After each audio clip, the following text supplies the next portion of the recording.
Boa noite, pessoal. O que você vai ouvir agora é um relato real, denso e perturbador, que não busca respostas prontas, mas sim expor as camadas silenciosas de uma operação militar marcada por eventos que permanecem inexplicáveis até hoje. Jonathan Weigand, ex-integrante do Corpo de Fuzileiros Navais dos Estados Unidos, viveu uma experiência que, mesmo décadas depois, continua a desafiar sua lógica, seu entendimento técnico e sua paz interior.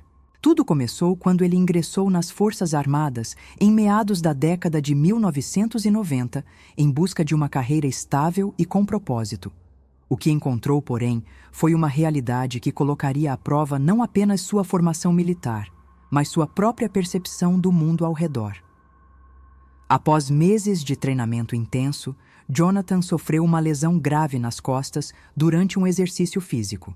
Essa lesão comprometeu sua capacidade de atuar em funções de combate direto, o que resultou em sua transferência para uma unidade de defesa aérea de baixa altitude.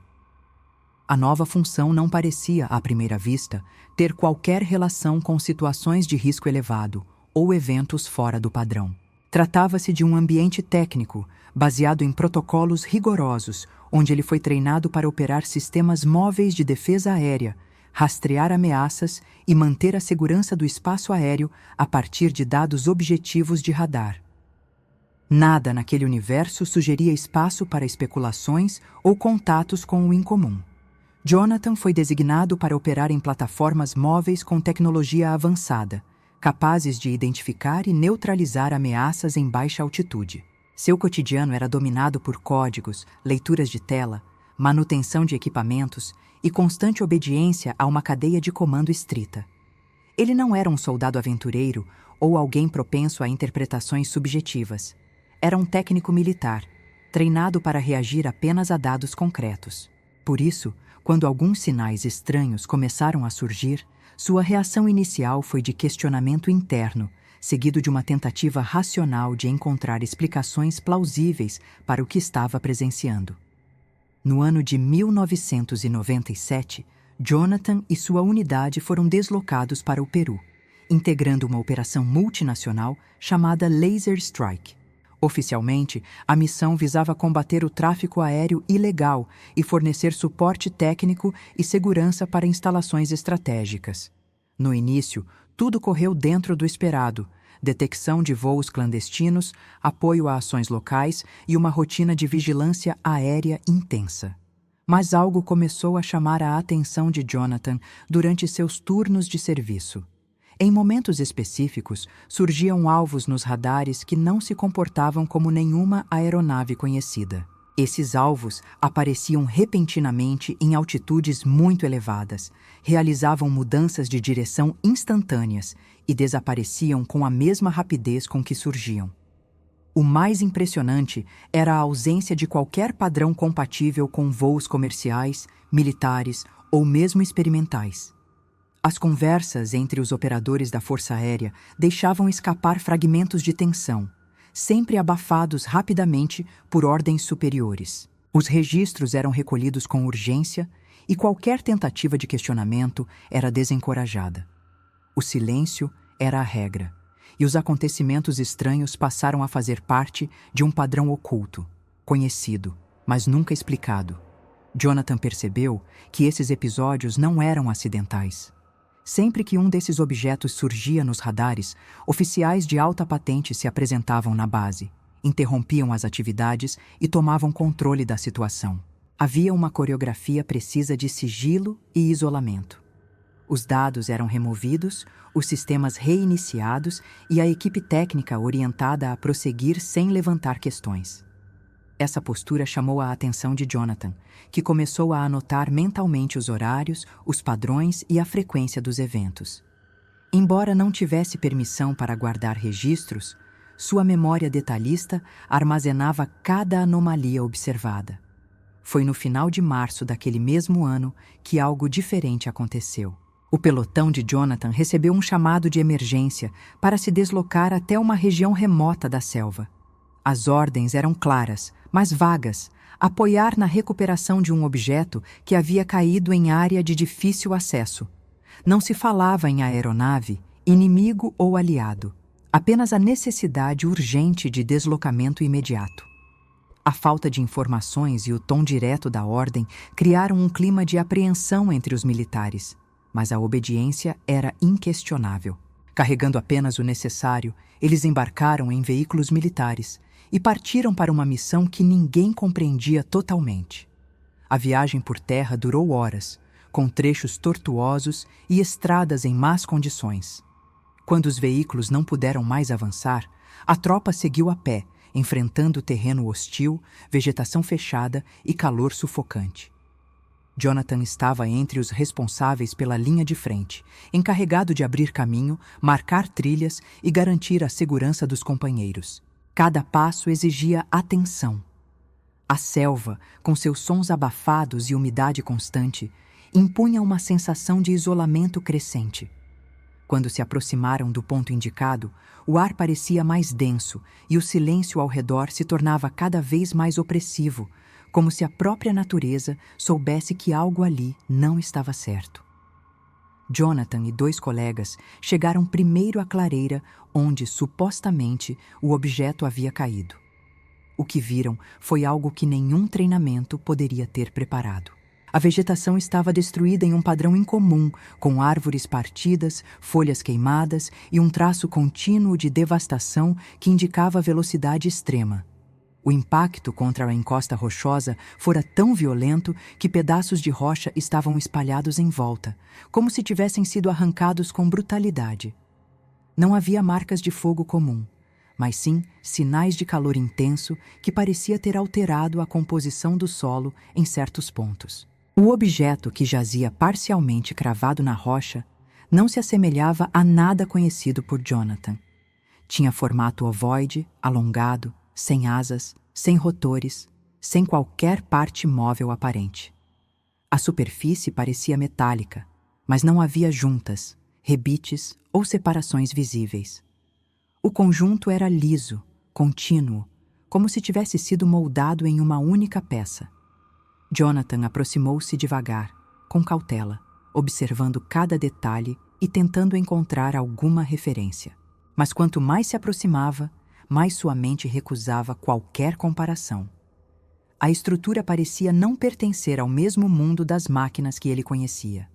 O som que emanava do objeto era constante, um zumbido agudo e penetrante, difícil de localizar e ainda mais difícil de suportar. Jonathan relatou que, mesmo usando proteção auditiva, conseguia sentir o som dentro da cabeça, como uma vibração interna que provocava náusea e inquietação. O comportamento do ambiente ao redor também era estranho. Pássaros haviam desaparecido, insetos não voavam por perto e o ar parecia carregado de eletricidade estática. Aquilo não era apenas um destroço. Era uma presença que alterava a própria atmosfera à sua volta, impondo uma sensação de desorientação e vulnerabilidade. Descendo com cuidado pela encosta, Jonathan tentou encontrar uma posição que lhe permitisse examinar melhor o objeto. Notou pequenas perfurações na estrutura externa, como se ela tivesse sido atingida por algo durante o voo. O mais estranho, porém, era que essas marcas não pareciam resultar de explosões ou impactos normais. Eram simétricas, organizadas em padrões estranhos, quase geométricos. De uma dessas aberturas escorria um fluido viscoso, com aparência oleosa e brilho multicolorido. Era como olhar para óleo misturado com luz líquida. O cheiro era neutro, mas seu efeito era imediato. Ao tocar a roupa de Jonathan, corroeu o tecido em segundos.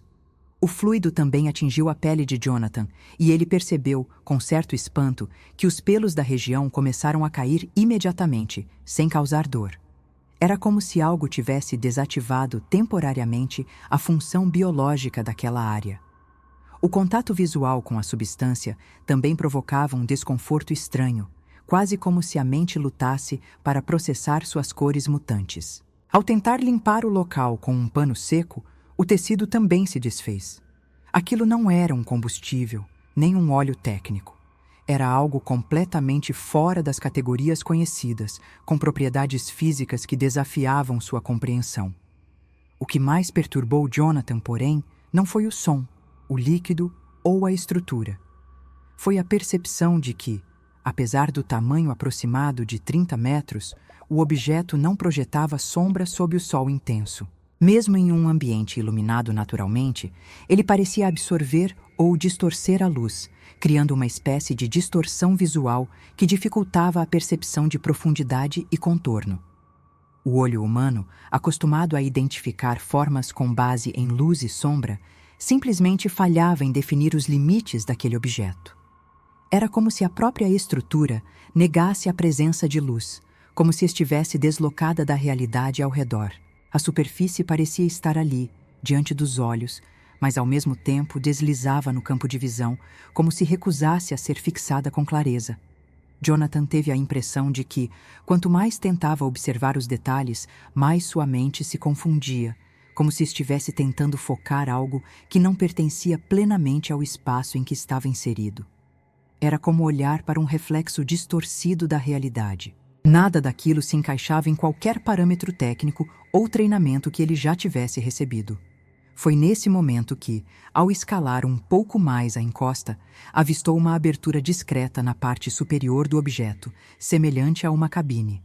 Através dessa abertura, parcialmente oculta pela curvatura da estrutura, Jonathan viu algo que jamais conseguiria esquecer. Um pequeno braço estendido para fora, com uma mão fina, alongada, de 4 dedos. Não era uma peça mecânica, nem parecia parte de algum traje técnico. Era pele. E aquilo estava imóvel, pendurado, como se o corpo a que pertencia estivesse sem forças para se mover. Um calafrio percorreu seu corpo. A constatação de que havia seres ali dentro e de que um deles poderia estar gravemente ferido trouxe um novo nível de tensão à situação. A missão tinha acabado de ultrapassar qualquer limite conhecido. Enquanto observava a abertura, Jonathan foi tomado por uma sensação intensa de confusão mental. Não era medo comum, nem pânico descontrolado. Era uma mistura desconcertante de ansiedade, angústia e uma estranha empatia. De forma inesperada, pensamentos começaram a surgir em sua mente, não como ideias próprias, mas como imagens e sensações projetadas. Ele descreve esse momento como uma possível tentativa de comunicação não verbal. Não havia vozes, sons ou mensagens claras, apenas uma avalanche emocional que ele interpretou como um pedido de ajuda, uma dor silenciosa vinda de dentro da estrutura. Jonathan não sabe dizer quanto tempo permaneceu ali, parado, sentindo essa conexão estranha. Mas logo o momento foi interrompido de forma brusca. Veículos aéreos começaram a sobrevoar a área e, em poucos minutos, homens vestidos de preto surgiram entre a vegetação, armados e com postura decidida. Sem se identificar, assumiram o controle da operação. A presença deles era autoritária, silenciosa e definitiva. Ordenaram que o pelotão se afastasse e questionaram de forma agressiva o motivo da aproximação de Jonathan. Não houve explicação. Apenas instruções secas. Ele foi separado dos colegas e conduzido até um helicóptero. Durante o voo, o silêncio dos homens ao redor era absoluto. Jonathan não sabia para onde estava sendo levado, nem por quanto tempo. Ao chegar a uma base desconhecida, foi imediatamente submetido a interrogatórios intensos. As perguntas eram repetitivas, focadas nos detalhes da estrutura, no que ele viu, no que ouviu e no que poderia ter contado a outras pessoas. O clima era de intimidação constante. Os interrogadores usavam um tom ameaçador, fazendo referência à segurança nacional, à estabilidade internacional e até mesmo à vida de sua família. Ficou claro que seu silêncio era mais do que desejado. Era exigido. Após dias de detenção e interrogatórios, Jonathan foi devolvido à sua unidade sem qualquer explicação. Era como se nada tivesse acontecido. Os registros de sua ausência foram apagados ou camuflados. Ao tentar conversar com os colegas que estiveram com ele na linha de frente, encontrou apenas silêncio. Eles se recusavam a falar sobre o ocorrido, desviando o olhar e mudando de assunto. A omissão deles não parecia ser apenas medo. Era como se tivessem sido instruídos a esquecer. A sensação de isolamento cresceu dentro de Jonathan, que começou a duvidar da própria memória diante da negação generalizada ao seu redor. Com o passar do tempo, Jonathan foi transferido de função e, posteriormente, deixou o serviço ativo. Por anos, manteve tudo em silêncio. A experiência não era algo que pudesse ser explicado facilmente, e o medo de represálias ainda o acompanhava. Quando finalmente decidiu contar sua história, enfrentou desprezo e desconfiança. Foi chamado de mentiroso, acusado de buscar atenção e tratado com sarcasmo por parte da imprensa. A ausência de provas materiais o tornou vulnerável à descrença pública, mesmo que jamais tenha modificado um detalhe sequer de seu relato original.